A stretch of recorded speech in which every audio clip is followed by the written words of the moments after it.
A woman wearing a simple salwar suit stood briskly on the roadside. She looked ordinary, but she was no ordinary woman. She was IPS officer Namrata Singh. She wasn't in uniform today.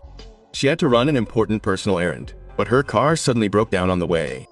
She was forced to take an auto rickshaw from the street. A man was already sitting in the auto rickshaw.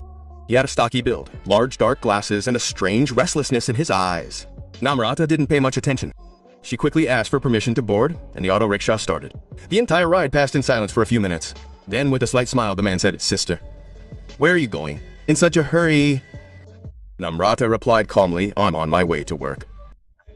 He asked again, "Are you going alone?" His gaze still fixed on Namrata. A few moments later, he said softly, "You're so beautiful. You should be in the movie." Namrata's face hardened. She said sternly, "Look, don't bother me. I just want to reach my destination." But he didn't stop. Laughing, he said, "If you say so, I'll let you go. By the way, what are your plans for tonight?" That's all Namrata needed to hear. She looked at him sharply and slapped him hard across the cheek. The auto suddenly stopped. "Behave yourself!" Namrata roared. The auto driver panicked, but the man suddenly burst out laughing. He pulled his police ID card from his pocket and, laughing, said, "Don't you know who I am? I'm Inspector Arvind Aditya of this area." Then, glaring, he said, "You raised your hand on someone in uniform. Now I'll see how I let you go." Namrata looked him straight in the eye and said, "A uniform doesn't mean character. It's people like you who tarnish the honor of the uniform." But Arvind was completely lost. He immediately called. Within minutes, a police jeep arrived. Two officers got out and, without asking a question, began dragging Namrata away. Namrata protested and screamed, but the crowd simply watched. Some people took out their mobile phones and started filming, but no one came forward. Arvind Namrata was dragged by her hair into the jeep. IPS Namrata Singh, who had sent countless criminals to jail, was now being dragged like a criminal herself, 8 away. Her eyes were red with anger, but they held no fear. Only one thought echoed within her heart. "Now I will see this system from the inside. I will expose every wolf who commits atrocities under the guise of a uniform." As soon as they reached the police station, Arvind laughed and said, "Now I will show you your place." Within Namrata, the pain burned. Not just hers, but that of every woman crushed by this system. The atmosphere in the police station was heavy. The pictures of politicians and officers on the walls were covered in dust, as if the system itself had cast a veil over its eyes. The filth on the floor, the cracks in the walls, the plastic bags stuck in the window grills, everything revealed the reality of the place. Namrata was brought in like a common criminal. No one knew that this woman had captured major gangsters, had led NAX operations, and whose courage was respected. Books had been written. A female constable picked up the register and asked obliquely, "What's your name?" Namrata's eyes held a calm but strong light. She answered simply, "I won't tell you my name. Do whatever you want." Arvind laughed and said, "You have a lot of courage. Come on, put her in. She'll cool down in one night." The constables forcibly pushed her into the women's lockup. The heavy iron bars closed. Now she was a prisoner, nameless, without an identity. The lockup was dark. An old bulb hanging from the ceiling barely provided any light. There were already 4 or 5 women there. Some sat silently, some shivered against the wall, others hid their faces in their palms. All had the same pain in their eyes. Namrata went and sat in a corner. Now she was no longer an officer, just an ordinary woman. After a while, a middle-aged woman slowly approached them. There were bruises on her face, her hands shaking slightly. In a low voice, she asked, "You don't look like me. What case have you been brought in for?" Namrata smiled slightly. "I slapped a police officer." Oh. The woman was silent for a moment. Then she burst into laughter, a laughter that buried her heart. "Here, a woman is made guilty, not just for slapping someone, but for simply speaking the truth," she said. Namrata Singh looked her in the eye. She wasn't just a woman. She was a living example of the cruelty of this system.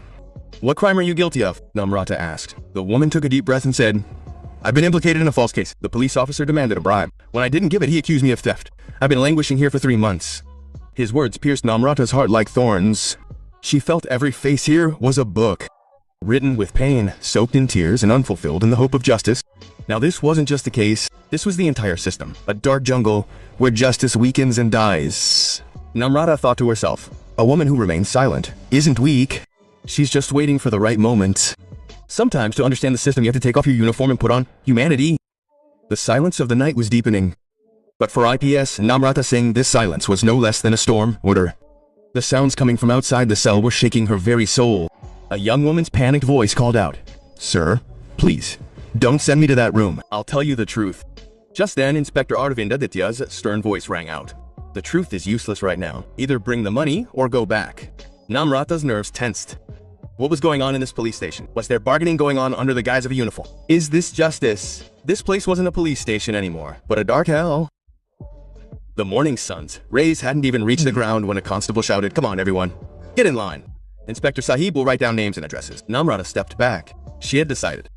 She had to hide her true identity. If she wanted to see the truth of this system, she would become an ordinary woman. Without the power of a uniform, we'll have to look into it. The inspector arrived. Names were asked one by one. When it came, Namrata bowed her head. She softly said, "Seem," she said. The inspector looked at her suspiciously, but moved on. Inspector Arvind Aditya offered a sideways smile. That same day, Namrata was taken out of the lockup and taken to a separate room in the police station. There was a dirty old sofa in the room, a creaking fan, and a camera in the corner. A little while later, Arvind Aditya also arrived. Laughing sarcastically, he said, "I've taken the name Seema. Now tell me your real name. Maybe you'll show some mercy." Then, glaring, he said, "You're acting so tough, aren't you? I'll treat you so arrogantly that all your arrogance will vanish." Namrata remained silent. She closed her eyes. There was only one thought on her mind. If I have to keep quiet and witness this filth, I'll keep quiet. But the day I speak, it'll be a storm. The next morning, the police station was bustling with activity. New prisoners were arriving. Some were being taken for trial. Sitting in a corner of the lockup, Seema was lost in deep thought. This was not a fight for her honor. This was the fight of every woman who is suppressed within these walls. In the morning, she was again taken to the same small room. Today, DSP Ameshtapati was present there. Honest, but strict officer. He asked her name. Namrata again bowed her head. DSP. Seema looked at her deeply. "You do not look like an ordinary woman, but your name is not there in the records. Neither FIR nor complaint." Inspector Arvind interrupted. "I have seen many such people, sir. She will reveal everything in 2 days." DSP silenced her, then asked Namrata, "Tell me, Seema, why are you here?" Namrata didn't answer directly. She simply said, "Sir, have you ever seen the truth inside the prison walls? From the outside, these bricks and stones appear to be stone, but inside they swallow a person." Silence fell over the room. The DSP understood. This woman had some profound truth that had yet to be revealed. By evening, Namrata was assigned to clean the police station's old storeroom. The room was dark and stinking. Old papers, files, and registers were scattered everywhere. A dust-covered CCTV DVR machine lay in a corner. Namrata's eyes sharpened. As she flipped through the registers, women's names appeared. False cases, no charge sheets, months of imprisonment. One file caught her eye. Reena Yadav, 19 years old. Charges, suspicious activity, time at the police station, 17 days without a case registered. Namrata's heart trembled at the sight of the picture.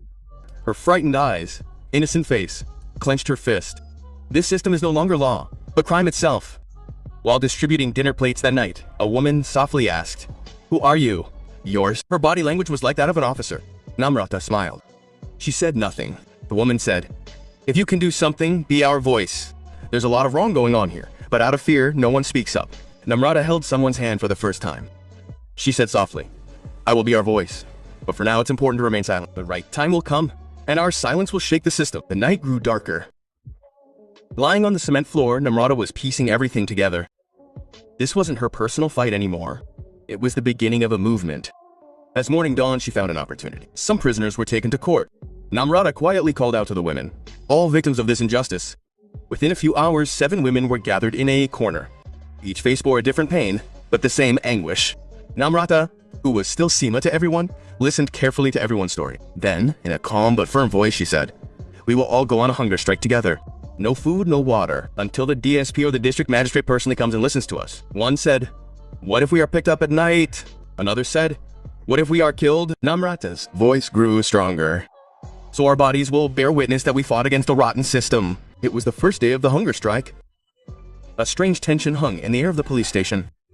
The 7 women locked in the women's lockup sat quietly on the floor. No one picked up food or touched a glass of water. The officers initially thought it would be a 2-4-hour drama. They would all break down by evening. But when the afternoon passed, and not a single woman had eaten, unease began to grow. Inspector Arvind Aditya was informed. He angrily appeared in front of the lockup and shouted, "What is this drama? Make everyone understand, otherwise the consequences will be dire." Inside the lockup, Namrata Singh, who was still the limit for everyone, spoke softly. "We are calm, sir."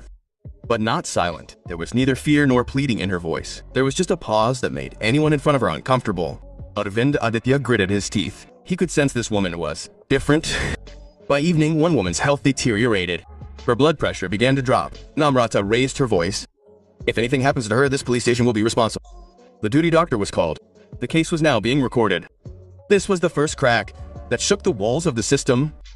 The next morning, DSP Amitesh Tripathi himself arrived at the police station. He first called for the women's lockup register. Names, dates, case numbers, everything was incomplete. Several names had only one line written against them. The investigation was ongoing. There was no FIR, no case diary. The DSP's eyebrows furrowed. He called for Namrata. Seema said calmly, "If you're telling the truth, now is the time." Namrata looked him straight in the eyes for the first time. "Sir," she said, "truth isn't revealed in a day. But if you want to see it, give me some time." The DSP took a deep breath. "You'll be assigned to the storeroom tonight. I want whatever I see, whatever I find." This wasn't an order. It was a signal from an honest officer. Evidence began to accumulate. That night, Namrata was alone in the storeroom. She began sifting through old registers, CCTV, DVRs, and her mobile phone. A DVR turned on. The date flashed on the screen. The video showed 17 days ago. Reena Yadav was being taken to a room in the dark of night. The voice was clear. "Shut up, or it'll be worse." Inspector Arvind Aditya was present in the room.